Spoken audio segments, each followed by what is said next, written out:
Welcome, Chem 1. In section 8.2, we talked about how to draw a Lewis structure of a covalently bonded substance. Today we're going to take a closer look at Lewis structures and look at resonance structures and some exceptions to the octet rule. Let's get started. First, let's talk about resonance structures. A resonance structure is when certain molecules have single and double bonds, and that double bond could be located in two different places. A good example of this is ozone. If we look at a drawing of ozone, what you'll see is you have oxygens in a line and a double bond on one side and a single bond on the other side. But we could also draw this with the double bond on the left and the single bond on the right. The different ways we can draw ozone are what we call resonance structures, because both of these molecules truly represent ozone. Because of this, you can't fully represent a Lewis structure for certain molecules by just drawing one drawing. You need to draw all the drawings that are possibilities for that molecule. If you look down here at the bottom, we have the polyatomic ion CO3, and you can see how there's a double bond to one of the oxygen and a single bond to the other two oxygen. Well, that double bond could technically be in three different places, and therefore CO3 has three different resonance structures.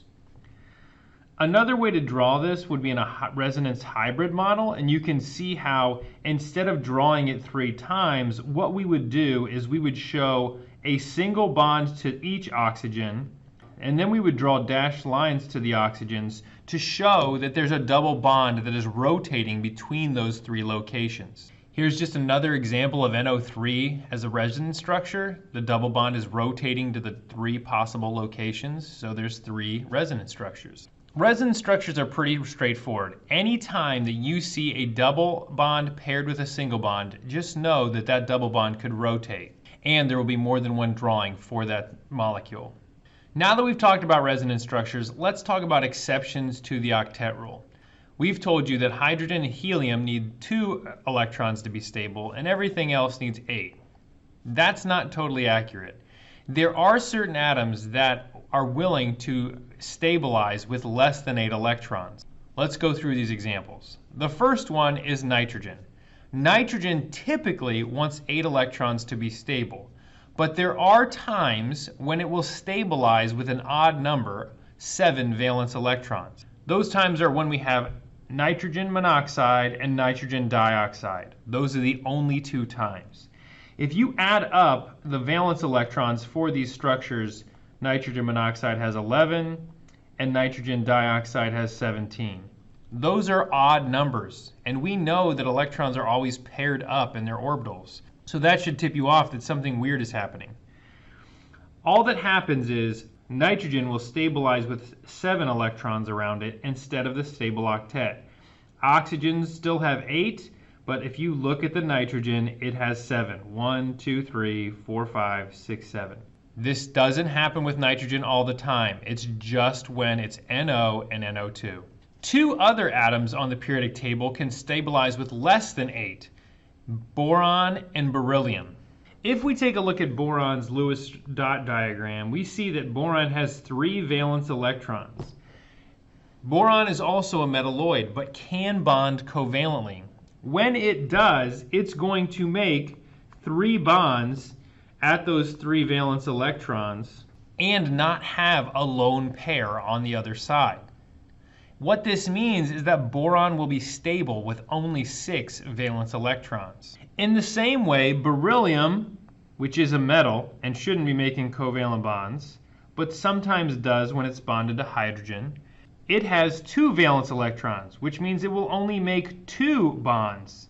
And because it makes 2 bonds and then is stable, it will be stabilized with 4 valence electrons. Boron and beryllium are the only 2 that you have to remember to do this. So, to review, hydrogen and helium stabilize with 2 valence electrons. Boron stabilizes with 6.